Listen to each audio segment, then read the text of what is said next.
So what do we have here?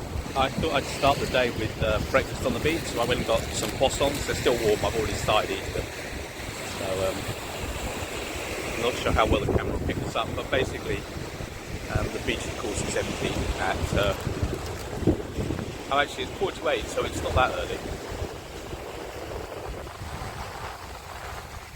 Although it's probably too early for most sane people to be up when they're on holiday.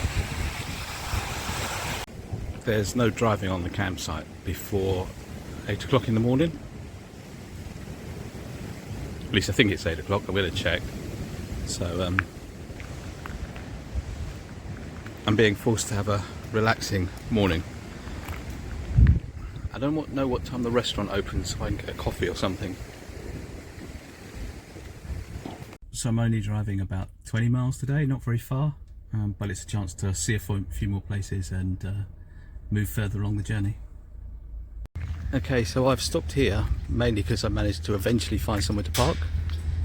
I got to drive this morning through a tunnel with a 19-mile-an-hour speed limit and met some lorries coming the other way, so that was more than slightly interesting.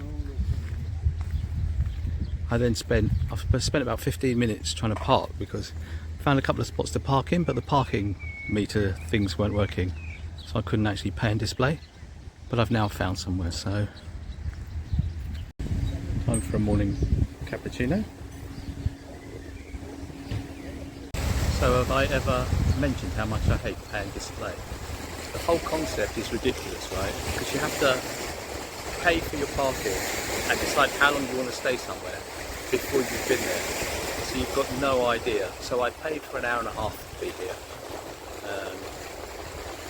I suppose I could feed the meter if I wanted to stay long, but then again, who knows what's around the next corner.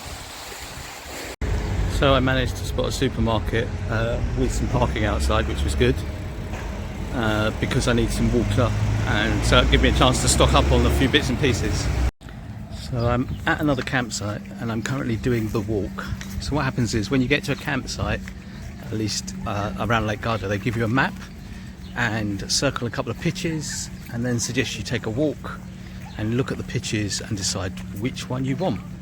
And so my difficult decision of the day is, do I want to be close to the lake or close to the restaurant? I'm not sure I really care, but we'll see.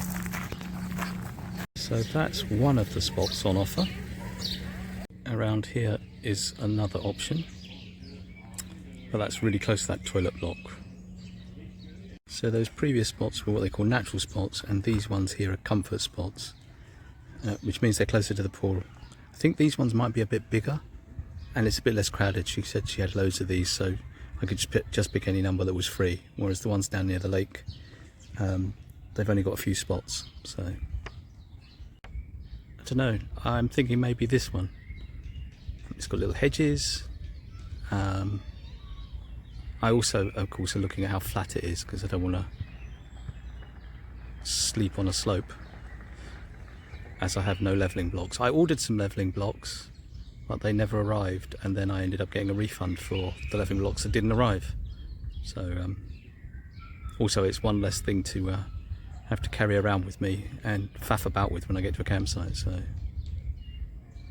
I've just had lunch.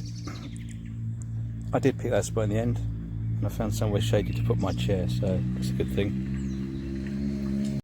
This is the campsite I'm in for this evening, or the rest of the afternoon and this evening, and that's currently the temperature in the van. I think it's about 29 degrees outside the van, and cooler because there's a slight breeze outside the van. Every time I stopped to check in somewhere, the woman on reception always takes a look and goes, "You've got a small one."